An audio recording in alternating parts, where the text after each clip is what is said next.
Bismillahirrahmanirrahim. Assalamualaikum warahmatullahi wabarakatuh. Perkenalkan, kami dari kelompok 3 yang akan mempresentasikan materi yaitu relasi antar himpunan. Kami beranggotakan 4 orang. Yang pertama adalah saya sendiri, Mutiara Nur. Yang kedua Dea Meisya Adriani. Yang ketiga Anissa Makfira. Dan yang keempat ada Rizka Makfira. Baik, saya sebagai pemateri pertama akan memaparkan hasil diskusi kami, yaitu relasi antar himpunan. Apa itu relasi? Relasi adalah hubungan. Himpunan adalah benda atau antar objek-objek atau lambang-lambang yang mempunyai arti yang dapat didefinisikan dengan jelas mana yang merupakan anggota himpunan dan mana yang bukan anggota himpunan.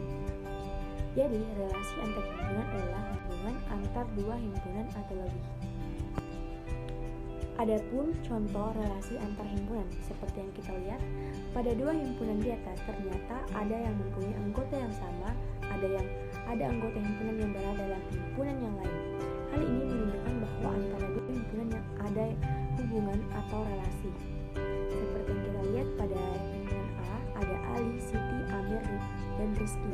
Pada himpunan B ada merah, ungu, dan hitam.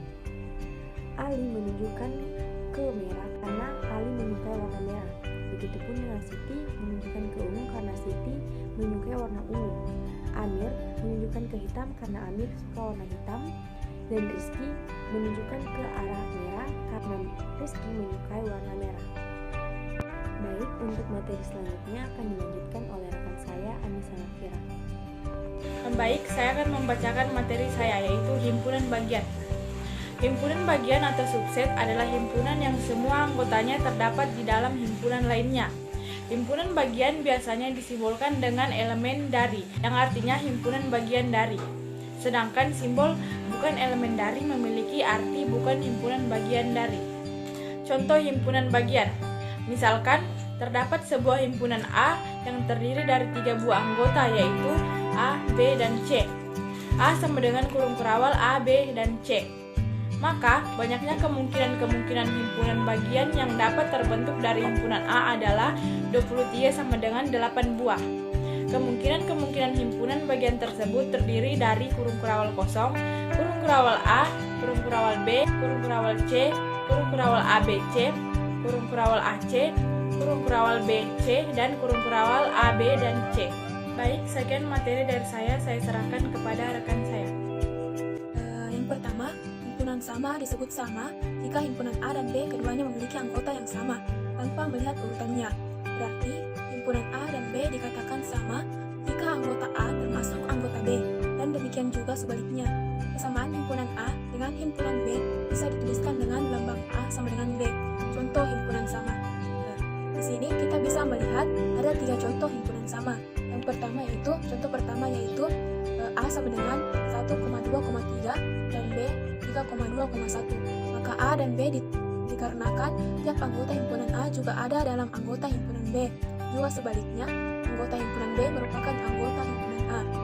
Contoh yang kedua, A sama dengan I, N, D, A dan H, dan B sama dengan A, N, D, H, I. Maka A sama dengan B karena tiap anggota himpunan A ada pada himpunan B, dan setiap anggota himpunan B ada pada himpunan A.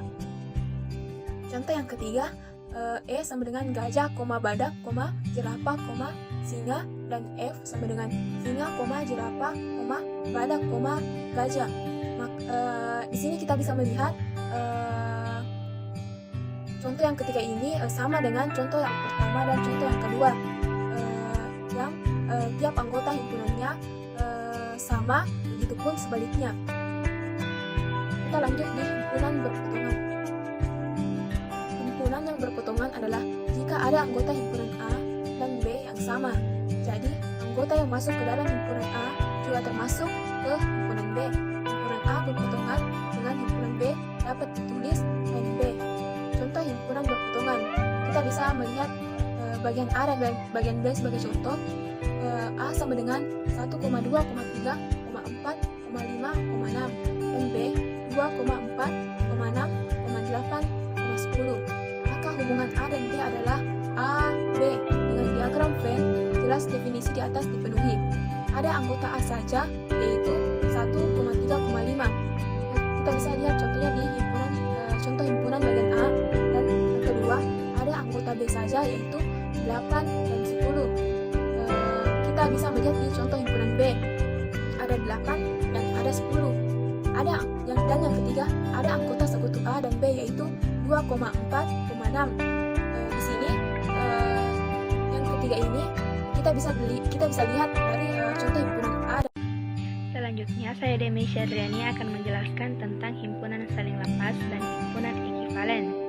Apa sih itu himpunan saling lepas? Jadi, dua himpunan yang tidak kosong dikatakan saling lepas jika kedua himpunan itu tidak memiliki satupun anggota yang sama.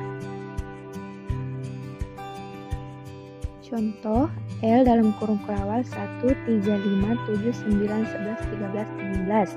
G sama dengan dalam kurung kurawal 2, 4, 6, 8, 10, 12, 14, dan 16. Karena tidak ada anggota himpunan L dan G yang sama, maka himpunan L dan G adalah dua himpunan yang saling lepas. Jadi, L saling lepas dengan G. Selanjutnya, apa sih itu himpunan ekivalen? Jadi himpunan ekivalen adalah himpunan yang unsurnya tidak sama tapi banyak anggotanya yang sama. Himpunan ekivalen adalah dua himpunan yang memiliki jumlah anggota yang sama. Misalkan A dalam kurung kurawal 4, 6, 8, 9 dan B dalam kurung kurawal 2, 3, 5, dan 7. Banyaknya anggota himpunan A adalah N atau A sama dengan 4 dan banyaknya anggota himpunan B adalah N atau B sama dengan 4. Jadi himpunan A ekivalen dengan himpunan B.